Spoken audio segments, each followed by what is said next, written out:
The reverence and regard for the five elements in the Eastern cultures led to some very specific lifestyle choices for the citizens. Can you give us some specific examples of how that manifested itself for sleeping and eating and farming and parenting, and what are some specific examples of how they lived in sync with nature? So when you say five elements, these are the ingredients of life. This human being is just a product of five elements, so is the planet, so is the whole creation. The most fundamental aspect of yoga is referred to as bhuta shuddhi. Bhuta shuddhi means cleansing of the elements. So we are essentially talking about four elements and their manifestations. We're living the space. There are certain things which you can do with space, but it doesn't need any cleansing. So the four elements need cleansing. How these four elements behave within you will determine your health, longevity, psychological balance, spiritual possibilities, mystical access. Everything is determined by how you keep the four elements within the system. 72% of your body is water, another 12% is earth, another 6% is air, another 4% is fire, the remaining is space. If you know how to keep these four elements, then your well-being, your health, your longevity, your ability to determine how long you should live and when you should leave, all these things are 100% in your hands. You become a master of your own destiny. If you just control the waters in the system, phenomenal things will happen. Always there's a large focus on water because 72% of the body is water. You must understand, this body is just a product of this planet. 72% of the planet itself is water. If you want to look for life somewhere where there is no life right now or where we cannot spot life right now, the first thing we look for is presence of water. And it is the only miraculous element found on this planet which is naturally available in all the three states of being solid, liquid and gaseous at the same time. So, when I say water, it's interesting that today in the last probably 6 to 8 years, much research has gone into water as to what water is capable of. Today modern science has recognized that water has memory. If you give it a certain thought, this cup of water, it will remember. If you give it a positive thought or a negative thought, a positive emotion, negative emotion, it actually remembers. We've always been aware of this.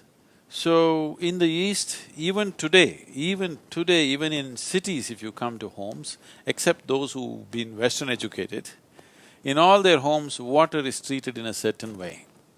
We never drink water which straight comes out of a pipe or a fountain. We always hold it in a brass vessel or a copper vessel, and we worship the water overnight and leave it there at least for 8 hours, then only we consume. Today modern scientists are saying this, if water is pumped through the pipe, if it takes 50 turns, bends, let's say it's pure nice water, 50 bends if it is forcefully pumped through the pipe, 60% of it turns in a molecular way unpalatable to the human body. It becomes poisonous in some way. The chemical structure will not change, but the molecular structure will change. If you keep it there for about 20 to 40 minutes, it will undo itself. But straight from the pump if you drink, you are causing immense damage to the system. This is modern science. We have always known this, if you bring water, you must place it in one place, they will apply certain so-called sacred paste and other things on the vessel, they will worship it, give the best thoughts to it, leave it there for some time and then only drink. Some British company has come up with this is called as a water imploder. We are trying to bring it to our farmers in India. This implodes water in a certain way and changes the molecular structure, then after that if you feel the water, it feels silky. You might have felt this. See, you feel the water in the stream, how it feels. and then let's say it falls down a waterfall, not everywhere, in some places, it falls down from a waterfall at a certain height with a certain force. After that, the same stream, you touch the water, it'll feel silky because water is imploding itself by falling with a certain force upon a rock or something. So this is done in a machine, and we find the growth rate of the plants will go up considerably. Almost 22% excess growth has been noticed with the same amount of water. Or you can reduce the water that you give to the farm by about 47% if you implode the water. The water that the plant needs will come down dramatically simply because the molecular structure of the water has changed. We live in a tropical country where it's hot and we sweat. Nobody, you will never see any Indian carrying a water bottle and walking around. Here, You can't go to the market without carrying a water without bottle. water here in bottle, LA. they'll fall down. Have a drink before you leave the house, folks. So the way you treat the water is very, very important. Just constantly drinking water has many, wrong things happening in the system. If you drink a certain volume of water at once, the body will determine how much to absorb and how much not. But if you sip it constantly, body will get confused and start absorbing more than it should. So this will bring down the concentration of sodium in the blood level, and a certain level of brain swelling will happen. But you will not feel headache. If you do not drink water, the sodium content increases and then there is a swelling where you will feel headache. So you think just because you have a headache, you think you must sip water.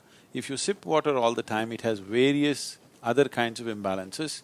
Excess water consumption, not just by ingestion, excess water absorption in the body will lead to various kinds of psychological imbalances.